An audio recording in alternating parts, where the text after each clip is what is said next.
como esta, por ejemplo.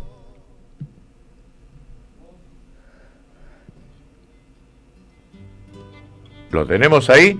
Pensar, leer, hoy, un lujo.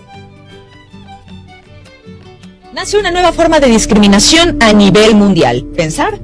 Pensar se ha vuelto un lujo reservado solo para quienes pueden pagar por él. El New York Times publica que mientras la mitad de los adultos en Estados Unidos no leyó ni un solo libro en 2023, las nuevas élites educan a sus hijos sin pantallas, en escuelas donde la lectura profunda aún importa. Y el problema no solo está en Estados Unidos. Afuera de esas burbujas, la mayoría sobrevive a punta de videos cortos. Y no es por flojera, es por un diseño estructural. En nombre del entretenimiento, las plataformas han convertido la atención humana encarnada para el algoritmo. De acuerdo al reportaje, cada notificación, cada clip, cada scroll nos entrena a no concentrarnos, a no leer, a no pensar. El resultado, una generación postalfabeta, incapaz de razonar en profundidad o sostener una línea argumental más allá de los 15 segundos. Los estudios indican que los niños pobres pasan más tiempo frente a pantallas que los ricos, y eso impacta su memoria, su lenguaje, su atención y su razonamiento. Las escuelas ya ni siquiera asignan libros completos porque sus alumnos no los terminan. No es una metáfora. Nos estamos volviendo incapaces de leer. Este deterioro no es neutro. Es una nueva forma de desigualdad cognitiva que empuja a los pobres a la distracción adictiva, mientras los ricos se blindan con libros, límites digitales y niñeras sin teléfono, resultando en dos clases sociales separadas por algo más grave que el dinero: la capacidad de pensar. Y la democracia también sufre las consecuencias. Un electorado con atención fragmentada y pensamiento superficial es presa fácil de los demagogos, de las teorías conspirativas y de los políticos que gobiernan con memes. Así ya no se necesitan argumentos. Basta con una vibra. Y cuando los ciudadanos no pueden cuestionar, los oligarcas gobiernan sin oposición real. Así que de acuerdo a este reportaje, pensar profundo ya no es una habilidad común, es un privilegio. ¿Tú qué opinas? ¿Está en lo correcto el reportaje o exageran? Te leemos en los comentarios.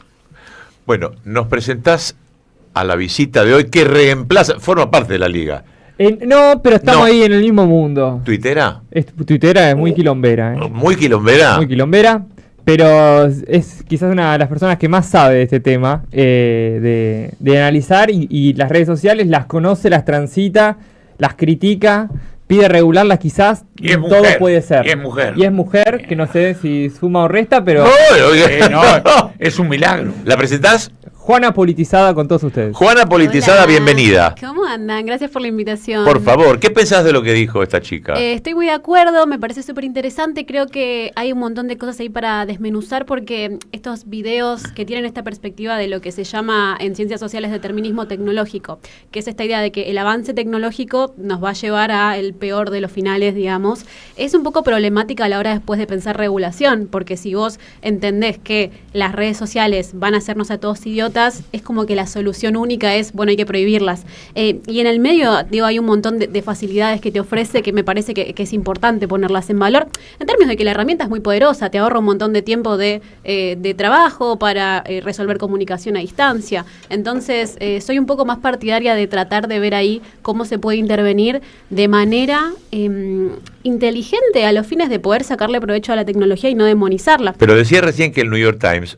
informaba en este reportaje que las élites sí leen, las élites sí tienen el ejercicio de pensar, y los más pobres son los que más consumen este tipo de videos cortos, ya no leen. Sí, y ahí te sumaría algo más, que es que parece que el problema son los jóvenes que se están formando, que ya nacen con el teléfono, digo, Sí. Aprenden a usar el teléfono antes de leer. Mi sobrina a los 3 años... Antes de hablar. Antes de hablar, mi sobrina a los 3 años agarraba el teléfono, tocaba el botoncito del micrófono y le pedía a YouTube que le ponga el video que ella quería ver. Ahí hay una alfabetización digital que está ocurriendo de forma no controlada en algún punto, porque agarran el teléfono y van probando hasta que pasa algo, que claramente es un problema en términos de que ya se están desarrollando cognitivamente diferente a nosotros que nacimos sin teléfonos, pero en paralelo los adultos también están en un problema. Digo, ¿cuánto tiempo pasa un adulto con el teléfono en mano y a veces con la excusa de trabajar o efectivamente trabajar, y otras veces ya en momentos de ocio en los que, capaz podrías haber salido a la plaza con tus hijos, capaz podrías haber llevado a los pibes al cine? Me parece que es un proceso de educación que no solamente es con las infancias, es sobre todo con los adultos que están justamente criando esas infancias. Hay en el menú de hoy, lo dije, una discusión en el peronismo sobre hacia dónde vamos, qué hacemos con esto. Hay una especie de, diría, anestesia en toda la población en general, porque con cosas mucho menores hemos saltado otras veces. Yo no sé si las redes influyen en todo esto, pero también escuchábamos entre tanda la opinión de Musi, que se acaba de ir, de Antonio Cafiero, que se fue hace un tiempo y lo extrañamos, también de Pedro Rosenblatt, y también apareció Ofelia con un documental, que me gustaría que nos comentes primero el documental y qué objeciones tenés para con eso. Facu se ríe. Bien, primero no es un documental, es un ensayo. ¿Por qué? Porque mezcla opiniones con un poco de la forma de vida, de la vida de Ofelia. Entonces, el género más adecuado para inscribirlo es ensayo. Ajá. Yo tengo varias objeciones en relación al video. Entiendo que funciona muy bien. ¿De qué habla? ¿Habla de peronismo? Bien, se llama Cómo ser feliz. No habla de peronismo propiamente, de hecho esa es una de mis críticas, no repuso nada de las políticas de comunicación que el peronismo ha tenido en relación a, cómo regulamos las nuevas tecnologías. Lo que plantea es que, justamente un poco en la línea del video que veíamos antes, los teléfonos hoy están diseñados, las redes sociales particularmente, para que uno pase mucho tiempo dentro de la plataforma. ¿Por qué? Porque es el modelo de negocio de grandes corporaciones que hacen mucha inversión en inteligencia y en ingeniería para que uno esté cada vez más tiempo dentro de la pantalla.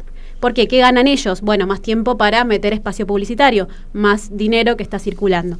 En esa línea, Ofelia hace una crítica de, no puede ser que estemos todos todo el tiempo con el celular, no puede ser que yo para escribir el guión de este video que están viendo no podía dejar de agarrar el teléfono cada 2 minutos, lo cual me parece que es una crítica de época recontra válida y me parece que sí funciona para generar un consenso en torno a si el 80% de la población tiene un teléfono con internet en la mano, esto es un tema de Estado.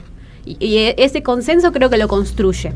Que antes no estaba tan saldado, no sé si hoy está tan saldado a partir de esto tampoco, pero digo, al interior del peronismo había gente que veía como, los teléfonos son una boludez.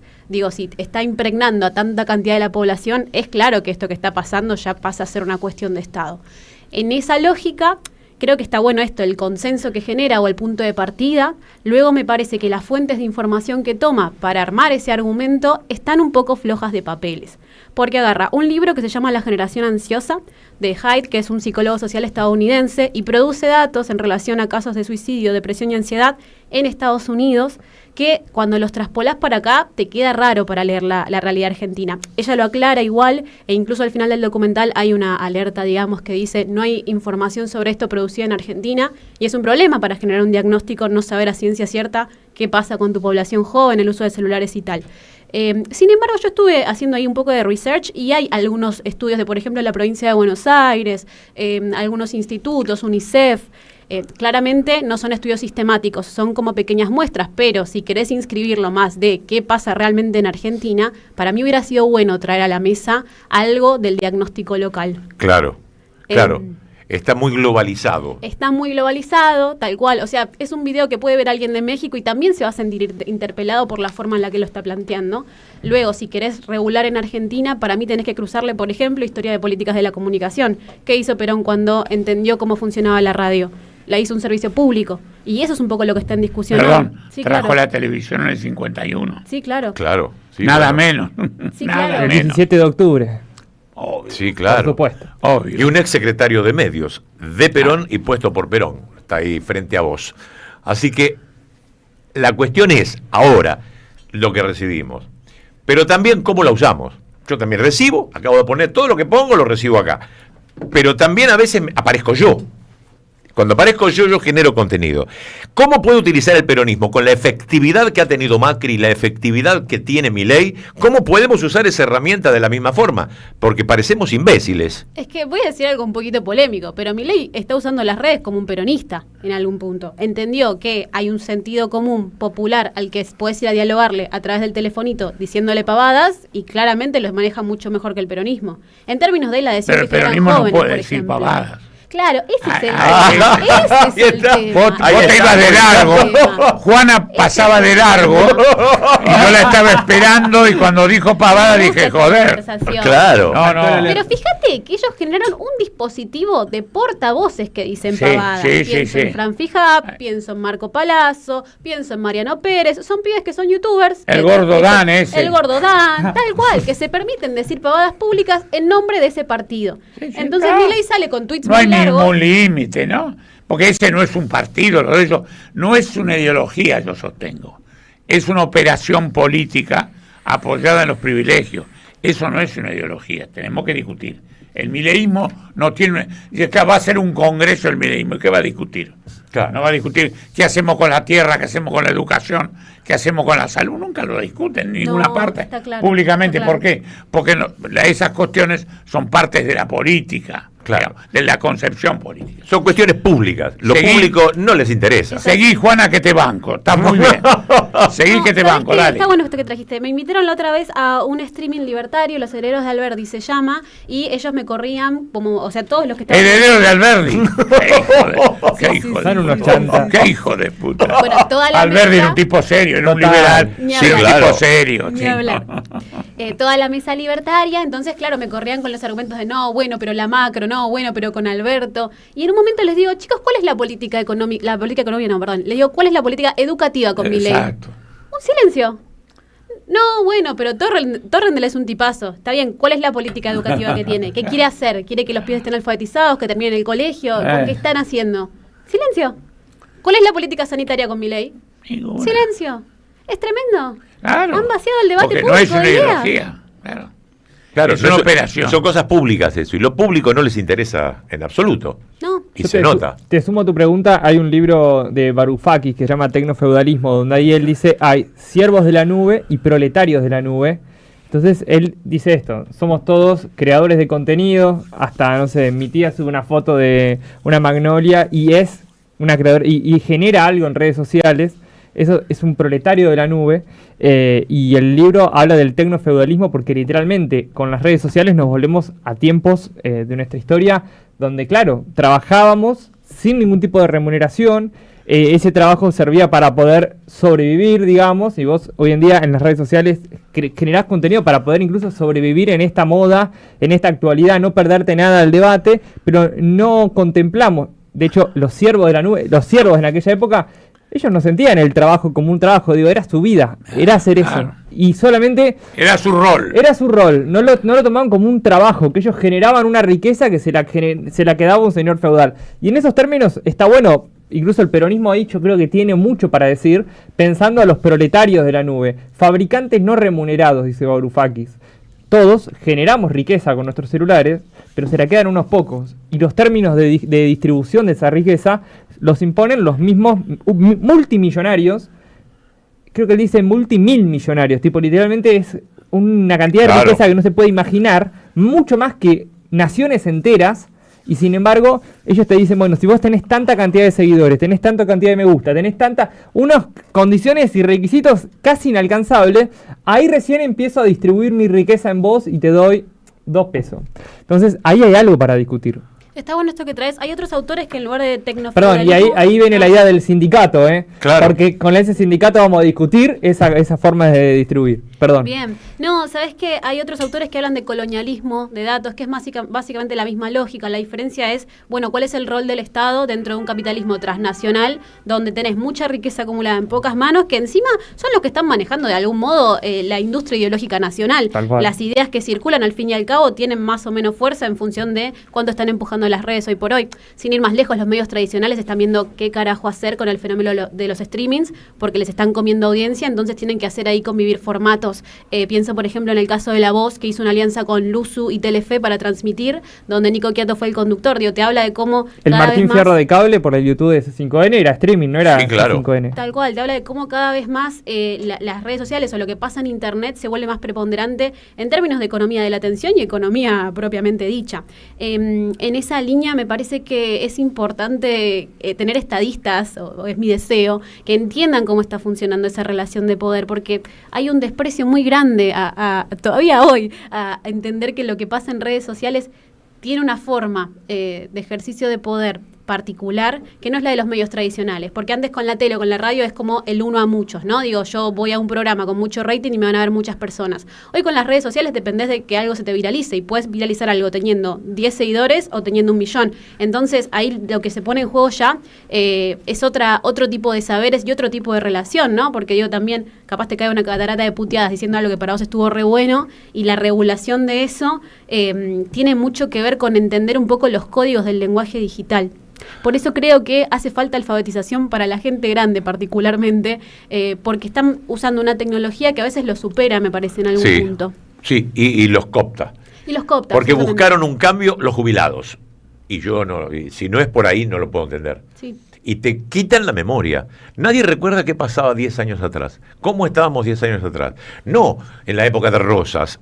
10 años atrás nadie se acuerda. Nadie se acuerda de su propia vida, sí, claro, de su propia realidad. Yo, ¿cuándo cambié el auto? Muchos tipos digo, ¿cuándo cambiaste el auto? Y me 2011, digo, ¿y quién presidía el país? Mirá qué pregunta fácil. Y al rato, claro, todos le preguntan, ¿cuándo?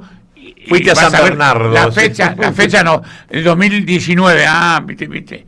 Loco, la pandemia.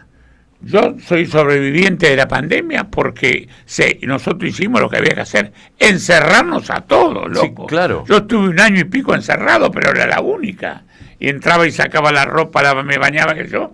Porque ¿qué? Nos agarraba el bicho y nosotros partimos con nuestra edad. No es chiste. Sí. Entonces, en este caso, nosotros eso tenemos que comunicárselo a la gente. Pero acá no se lo comunican los padres a los hijos, loco. No les cuentan lo que fue el 2001. Porque un tipo que tiene 40 años hoy y tiene hijos, pasó por el 2001. Sí, claro.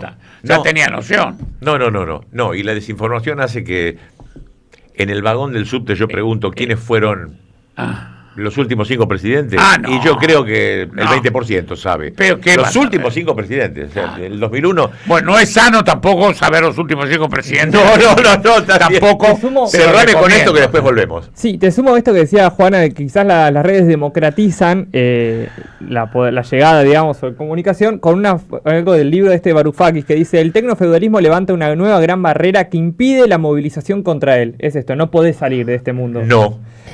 Pero también confiere un nuevo gran poder a quienes se atreven a soñar con una coalición que lo derribe. La nueva gran barrera es el aislamiento físico entre los siervos de la nube y los proletarios de la nube. Interactuamos con el capital en la nube y estamos sometidos a él a través de nuestras pantallas personales, nuestros teléfonos móviles, los dispositivos digitales que supervisan y controlan a los trabajadores de los almacenes de Amazon. La acción colectiva es más difícil cuando las personas tienen menos oportunidades de reunirse, pero ahí reside el gran poder que el capital en la nube confiere a los potenciales rebeldes: la capacidad de crear coaliciones, organizarse y actuar a través de la nube. Como que le da una connotación positiva entre tanto mal que significa este teléfono celular. Bueno, señores, vamos a escuchar una canción que un amigo le compuso a Cristina y llegó hasta Cristina y le encantó. Se llama Hoy pasaba a saludarte. El nombre de muchos que pasan por San José 1111. Le llegó a ella, se lo llevó un amigo y le encantó. Mira, Amadeo Lucas se llama el artista. Y expresarte cuánto me haces bien. Si pudiera una canción lograr que esta emoción se remonte hasta tu corazón, cómo se propagan por el aire tus palabras hoy igual que ayer, pronunciadas sin temor, alumbran como el sol y se escuchan en cada rincón.